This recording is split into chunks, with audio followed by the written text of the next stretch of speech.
आप सभी को नमस्कार। आप सभी का प्रद्युम्न क्लासेस में हार्दिक स्वागत है, अभिनंदन है।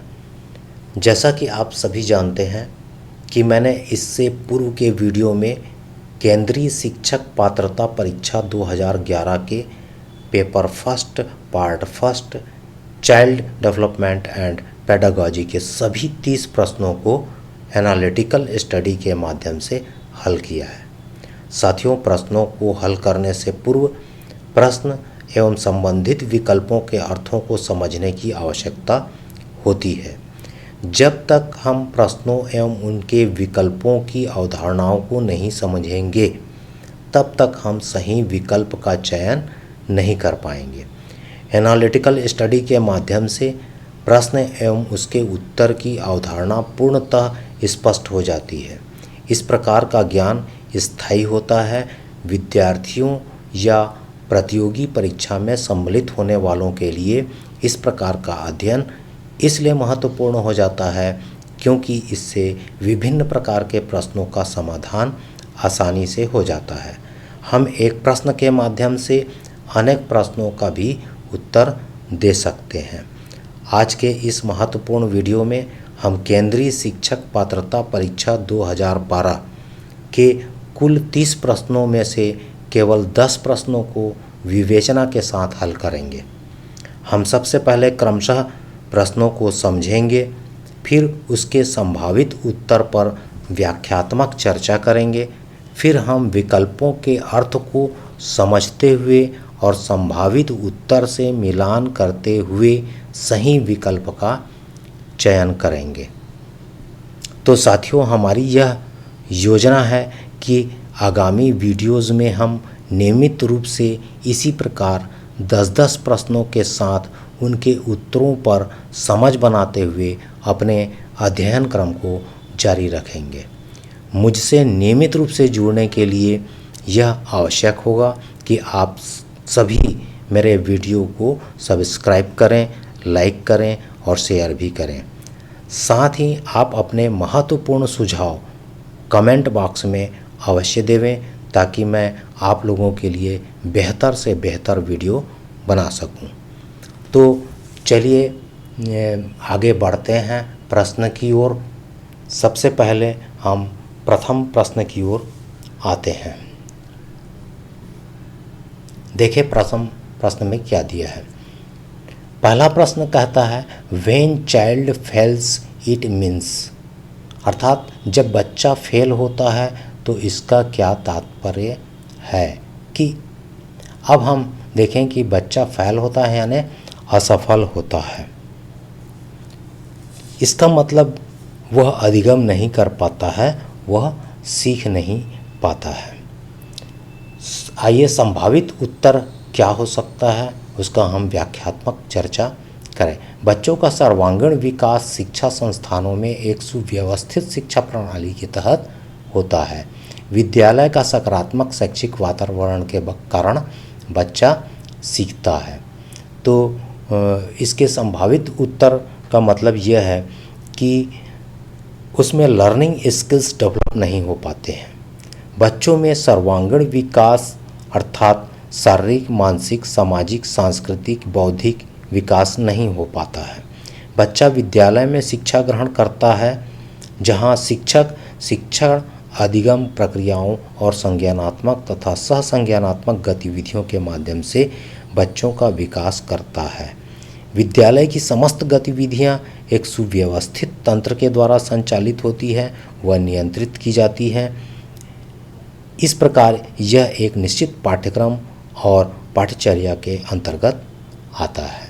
तो इसका मतलब यह हुआ कि जो बच्चों का सर्वांगीण विकास होता है वो विद्यालय के अंतर्गत होता है और एक सुव्यवस्थित शिक्षा प्रणाली के तहत संचालित किया जाता है। आइए इसके ऑप्शन की ओर ध्यान दें। पहला ऑप्शन क्या कहता है, the child has not memorised the answer properly, बच्चे ने उत्तरों को सही तरीके से याद नहीं किया है, यह मेल नहीं खा रहा है। दूसरा हम देखें, the child should have taken private tuition, बच्चे को प्राइवेट ट्यूशन लेनी चाहिए थी, यह भी मेल नहीं खाता है। द सिस्टम हैज़ फेल्ड, व्यवस्था फेल हुई है, यह मेल खा रहा है। और चौथे ऑप्शन में दिया गया है the child is not fit for studies, बच्चा पढ़ाई के योग्य नहीं है। तो इस प्रकार हम ये देखें कि जो थर्ड ऑप्शन है वह सही विकल्प है और इस प्रश्न का सही उत्तर है। आइए हम आगे बढ़ते हैं प्रश्न दूसरे की ओर।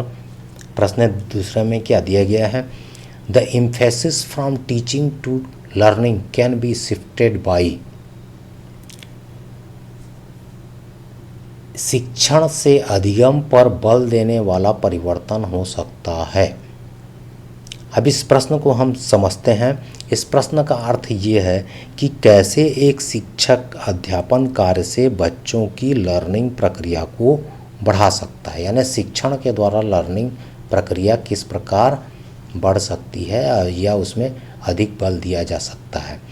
संभावित उत्तर का अध्ययन करें। व्यक्तिगत विभिन्नताओं, शारीरिक, मानसिक, सामाजिक के आधार पर शिक्षण कुशलता, क्षमता एवं योग्यता के आधार पर शिक्षण करने से अधिगम पर बल देने वाला परिवर्तन किया जा सकता है। यह है संभावित उत्तर। आइए हम इसको थोड़ा सा समझने का प्रयास करते हैं।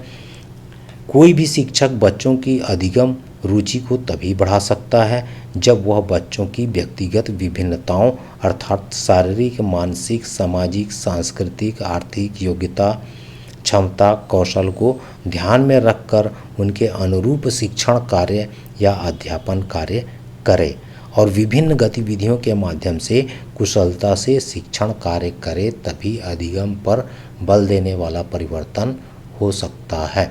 आइए ऑप्शन की ओर ध्यान दें। पहले ऑप्शन में कहा गया है एडाप्टिंग चाइल्ड सेंटर्ड पेडागॉजी, बाल केंद्रित शिक्षा पद्धति को अपनाकर।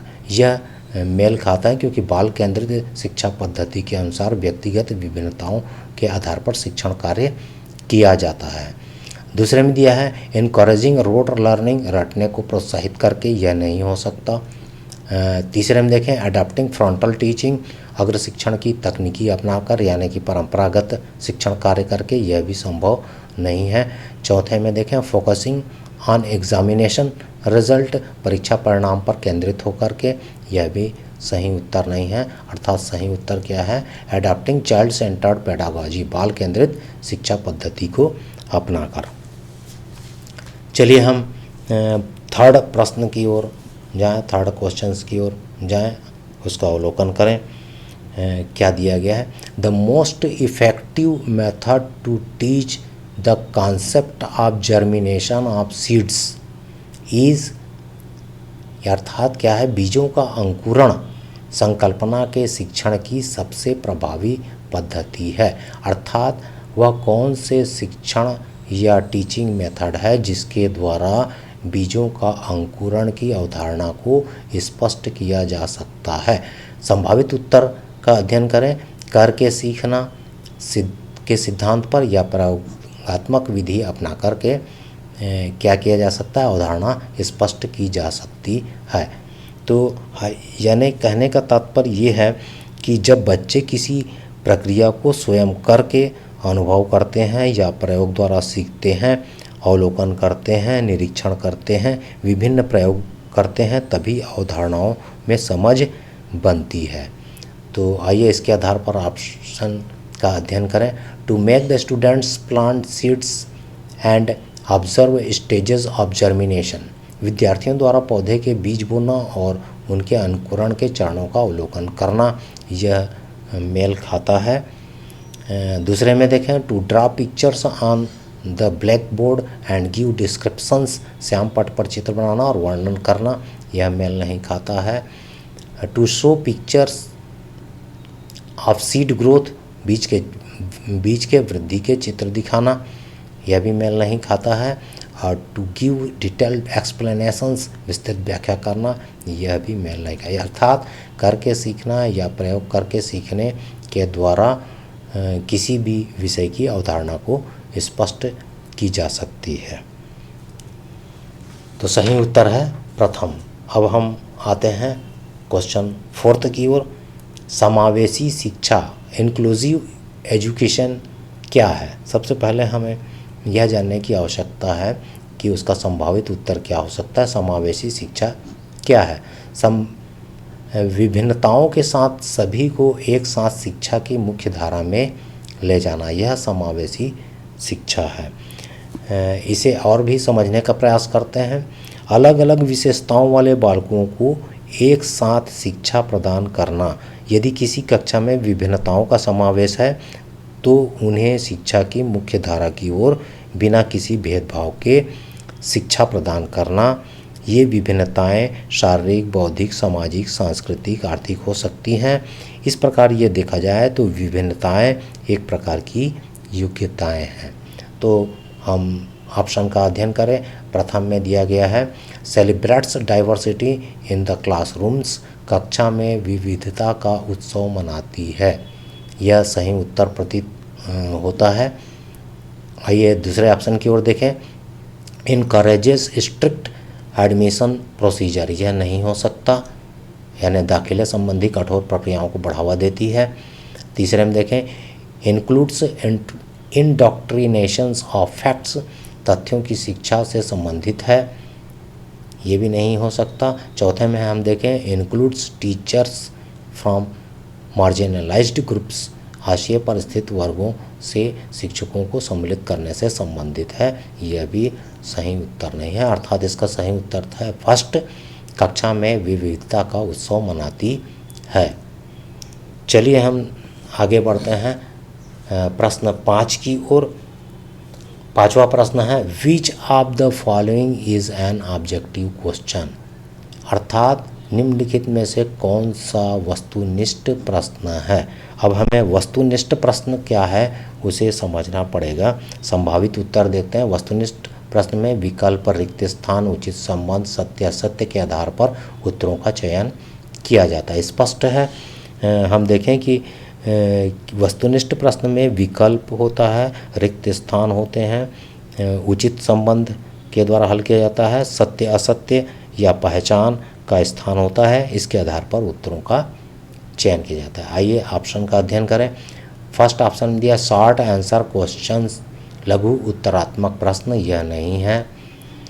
ओपन एंडेड क्वेश्चंस, मुक्त उत्तर वाला प्रश्न, यह भी नहीं है। ट्रू एंड फॉल्स, सत्य या असत्य, यह मेल खा रहा है, इसलिए इसका उत्तर सत्य या असत्य है।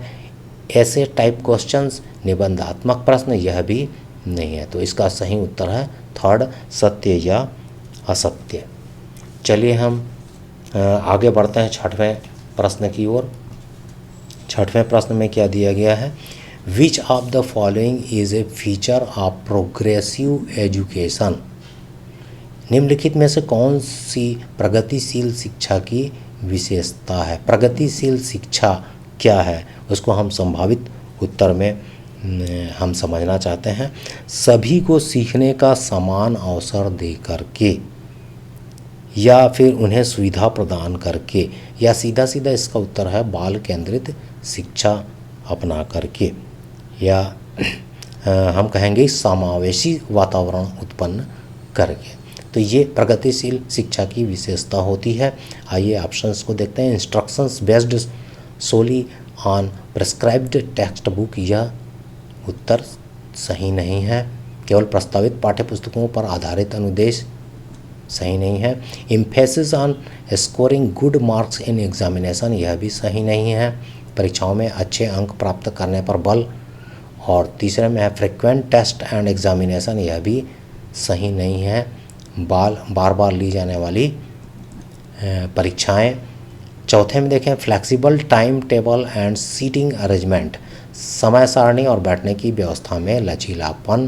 तो ये हम देखें कि बाल केंद्रित शिक्षा में सभी का लचीलापन होता है और विद्यार्थियों के अनुरूप और उचित अधिगम वातावरण, सामाजिक वातावरण तैयार करने से हम कह सकते हैं कि वह प्रोग्रेसिव एजुकेशन की विशेषता है। तो यह भी, ये चौथा उत्तर बिल्कुल सही प्रतीत होता है। छठवें का चौथा ऑप्शन सही है। आइए हम आगे बढ़ते हैं प्रश्न 7वां की ओर। प्रश्न 7 में क्या दिया गया है, a teacher after preparing a question paper checks whether the questions test specific testing objectives. He is concerned primarily about the question papers. एक शिक्षक प्रश्न पत्र बनाने के बाद यह जांच करता है कि क्या प्रश्न परीक्षण के विशिष्ट उद्देश्यों की परीक्षा ले रहे हैं। वह मुख्य रूप से प्रश्न पत्र के बारे में चिंतित है। संभावित उत्तर का अध्ययन करें कि क्या हो सकता है। तो इसका मतलब यह प्रश्न का है कि परीक्षण का उद्देश्य क्या हो सकता है। विषय वस्तु की स्पष्टता, अवधारणा और उनके उद्देश्यों पर आधारित परीक्षण, क्या विषय वस्तु कवर हो रहा है या नहीं, इस बारे में, यानी कि इसमें विषय वस्तु प्रमुख है जिसके आधार पर उद्देश्य निर्धारित किया जाता है और हम उन्हीं उद्देश्यों के लिए टेस्ट लेते हैं। तो संभावित उत्तर इस प्रकार है। अब हम देखें कि ऑप्शन क्या कहता है। कंटेंट कवरेज, संपूर्ण विषय वस्तु को शामिल करने से, यानी हम जो भी विषय वस्तु का चयन कर रहे हैं उसकी विशिष्ट उद्देश्य क्या है, यह परीक्षण के लिए बहुत महत्वपूर्ण होता है। तो ये प्रथम उत्तर सही प्रतीत होता है। दूसरे में हम देखें टाइपोलॉजी ऑफ क्वेश्चंस, ये प्रश्नों के प्रकार, यह सही उत्तर नहीं है। तीसरे में रिलायबिलिटी, ये भी सही नहीं है। विश्वसनीयता, वैलिडिटी, ये भी सही नहीं है। वैधता, तो प्रथम इसका जो ऑप्शन है वो सही उत्तर है।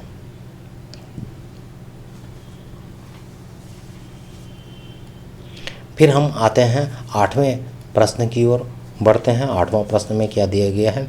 Critical pedagogy formally believes that, विवेचनात्मक शिक्षा शास्त्र का यह दृढ़ विश्वास है कि। अब हम ये देखें कि विवेचनात्मक शिक्षा शास्त्र क्या है। संभावित एवं व्याख्यात्मक उत्तर के तहत हम समझना चाहते हैं। विषय के अंतर्गत विभिन्न पक्षों, तथ्यों और अपने अनुभवों के आधार पर चिंतन करके किसी विषय के सभी क्षेत्रों को समझकर विचार करके, अर्थात हम किसी भी विषय में हम क्या करते हैं, सभी पक्षों को देखते हुए चिंतन मनन करते हैं। तो उस प्रक्रिया को हम विवेचनात्मक शिक्षा शास्त्र के अंतर्गत रखते हैं। अर्थात किसी विषय की वास्तविकता के आधार पर गहन चिंतन, विश्लेषण, चिंतन मनन करके उनके तथ्यों के सभी क्षेत्रों पर विचार किया जाता है। यही विवेचनात्मक शिक्षा शास्त्र कहलाता है। तो हम देखें ऑप्शन में क्या दिया गया है। The learners need not reason independently, शिक्षार्थियों को स्वतंत्र रूप से तर्कना नहीं करनी चाहिए बिल्कुल, इसलिए ये गलत आंसर है। दूसरे में हम देखें what children learn out of schools is irrelevant, बच्चे स्कूल से बाहर क्या सीखते हैं यह अप्रासंगिक है। तो बच्चे तो सभी जगह सीखते हैं, इसलिए ये भी उत्तर गलत प्रतीत होता है। तीसरे में ऑप्शन में हम देखें the experiences and perceptions of learners are important, शिक्षार्थियों के अनुभव और प्रत्यक्षण महत्वपूर्ण होते हैं। ये बिल्कुल सही है, क्योंकि अनुभव के आधार पर वह वास्तविकता से तुलना करता है, विवेचना करता है, चिंतन करता है, इसलिए जो थर्ड उत्तर है वो सही प्रतीत होता है। फोर्थ ऑप्शन में हम देखें the teacher should always lead the classroom instructions, एक शिक्षक को हमेशा कक्ष के अनुदेश का नेतृत्व करना चाहिए। तो ये भी उत्तर सही नहीं है, ऑप्शन सही नहीं है, तो इसका सही उत्तर है थर्ड। चलिए हम 9वें प्रश्न की ओर आगे बढ़ते हैं। 9वें प्रश्न में क्या दिया गया है। School based assessment is primarily based on the principles that, विद्यालय आधारित आकलन मुख्य रूप से किस सिद्धांत पर आधारित होता है। तो विद्यालय आधारित आकलन का सीधा सीधा क्या मतलब निकलता है कि शिक्षक स्वयं शिक्षण करके अधिगम वातावरण निर्मित करते हैं तथा नियमित अधिगम प्रगति के बारे में जानते हैं। संभावित उत्तर में हम यह कह सकते हैं कि एक शिक्षक अपने विद्यार्थियों के स्तर, योग्यता, प्रगति, अधिगम क्षेत्रों, क्षमताओं, कुशलताओं का आकलन निरंतर करते रहता है। इस प्रकार विद्यार्थियों का आकलन सतत रूप से विद्यालय के शिक्षकों द्वारा किया जाता है। यानी शिक्षक ही सतत रूप से विद्यार्थियों का आकलन करते हैं, इसलिए विद्यार्थियों को वो ज़्यादा जानते हैं। अब ऑप्शन में क्या दिया गया है? पहले ऑप्शन में दिया गया teachers know their learners capabilities better than external examination. ये सही प्रतीत होता है। बाह्य परीक्षकों की अपेक्षा शिक्षक अपने शिक्षार्थियों की क्षमताओं को बेहतर जानते हैं। दूसरे में दिया गया students should at all cast get high grades. किसी भी कीमत पर विद्यार्थियों को अच्छे ग्रेड मिलने चाहिए। यह गलत उत्तर है, गलत ऑप्शन है। हम तीसरे में देखें schools are more efficient than external bodies of examination. विद्यालय बाह्य परीक्षा निकायों की अपेक्षा ज़्यादा सक्षम है, ऐसा भी हम नहीं कह सकते, यह भी गलत है। चौथा में हम देखें assessment should be very economical, अर्थात आकलन बहुत किफ़ायती मितव्ययी होना चाहिए, ये भी गलत है। तो पहला है कि जो शिक्षक है वह निरंतर रूप से अपने विद्यार्थियों का आकलन करता रहता है और बेहतर उनके प्रगति के बारे में जानता रहता है। तो इसका उत्तर होगा फर्स्ट। अब हम अंतिम और 10वें प्रश्न की ओर बढ़ते हैं और देखें कि इसमें क्या दिया गया है। 10वें प्रश्न में दिया गया है कि learners display individual differences so teacher should. शिक्षार्थी व्यक्तिगत विभिन्नता प्रदर्शित करते हैं। बिल्कुल सही बात है कि जो विद्यार्थी होते हैं उनमें व्यक्तिगत विभिन्नताएं पाई जाती हैं। तो शिक्षक को क्या करना चाहिए? संभावित उत्तर है कि एक शिक्षक को विद्यार्थियों के क्षमता, योग्यता, रुचि, कौशल, विभिन्न सामाजिक सांस्कृतिक विभिन्नता को ध्यान में रखकर शिक्षण कार्य करना चाहिए, अर्थात बाल केंद्रित जो शिक्षा पद्धति है उसको अपनाना चाहिए। अब देखें ऑप्शन में क्या कहता है। पहले ऑप्शन में दिया गया provide a variety of learning experiences. सीखने के विविध अनुभवों को उपलब्ध कराना चाहिए। दूसरे में हम देखें यह ऑप्शन सही प्रतीत होता है। दूसरे में देखें इन्फोर्स स्ट्रिक्ट डिसिप्लिन, यह ठीक नहीं है। कठोर अनुशासन सुनिश्चित करना चाहिए, ऐसा नहीं हो सकता। तीसरा है इंक्रीज नंबर ऑफ टेस्ट, ज़्यादा मात्रा में टेस्ट लेना चाहिए, परीक्षाओं की संख्या बढ़ा देनी चाहिए, यह भी उचित ऑप्शन नहीं है। Insist on uniform pace of learning, अधिगम की एक समान गति पर बल देना चाहिए, यह भी सही ऑप्शन नहीं है। अर्थात हम ये कह सकते हैं कि जो प्रत्येक जो शिक्षार्थी के अनुकूल शिक्षण अधिगम प्रक्रिया को अपनाकर, अर्थात बाल केंद्रित शिक्षा के आधार पर या व्यक्तिगत विभिन्नता के आधार पर या उनके अनुभवों को उपलब्ध कराना चाहिए और सीखने का अवसर प्रदान करना चाहिए। तो प्रथम उत्तर सही है। तो साथियों, आपको यह वीडियो कैसे लगा? आप अपने सुझाव अवश्य दीजिए। आप सभी से अगले वीडियो में फिर मुलाकात होगी। तब तक के लिए आप सभी को धन्यवाद और नमस्कार।